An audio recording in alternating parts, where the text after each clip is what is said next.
আওয়ামী লীগ সরকারের আমলে কুমিল্লা সিটিতে এমপি বাহারের অনুমতি ছাড়া কোনো কিছুই হতো না। সামান্য স্কুল শিক্ষকের বদলির জন্য নিতে হতো তার অনুমতি। কুমিল্লা জেলার যে সমস্ত সরকারি প্রতিষ্ঠানগুলো ছিল সবগুলোই উনি জোরপূর্বক নিয়ন্ত্রণ করেছেন।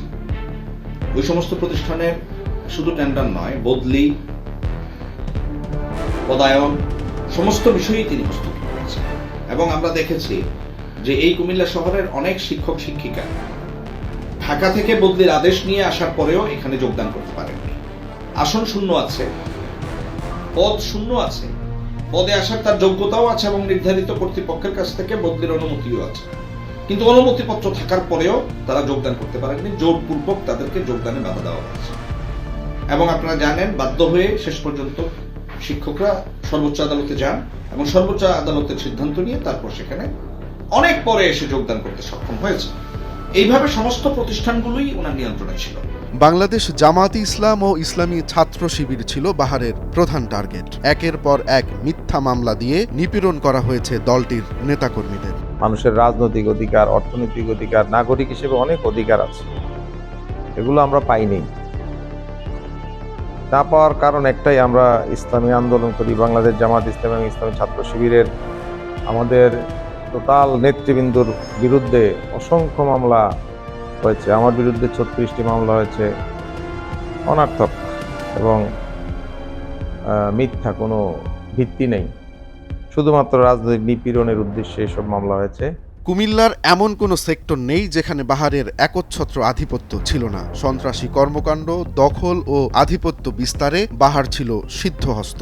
শিক্ষা ক্ষেত্রে বলেন, কুমিল্লার চিকিৎসা সেবা ক্ষেত্রে বলেন, কুমিল্লার যে কোনো ধরনের কার্যক্রমে তার একচ্ছত্র অধিপত্য ছিল এবং এটার মাধ্যমে সে তার মূলত এই অধিপত্য বিস্তারকে কেন্দ্র করেই সে তার সন্ত্রাসী কার্যক্রমগুলো পরিচালনা করত এবং সে বিভিন্ন ব্যবসা বাণিজ্য, টেন্ডার, চাঁদাবাজি, সব জায়গায় দখলের কারবার, এগুলো পরিচালনা করার মাধ্যমে অর্থ উপার্জন করত এবং এর মাধ্যমেই তিনি তার সন্ত্রাসী বাহিনীদেরকে লালন পালন করত।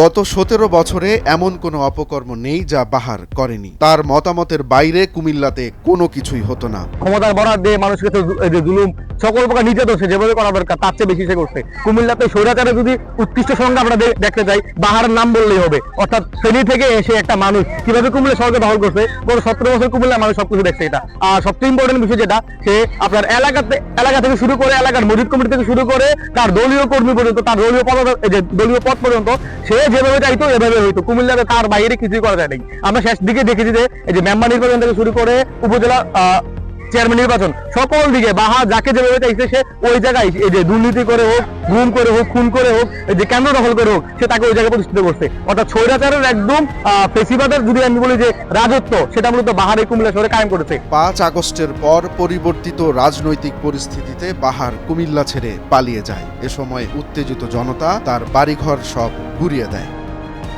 রোমান্স তালুকদার, নয়া দিগন্ত।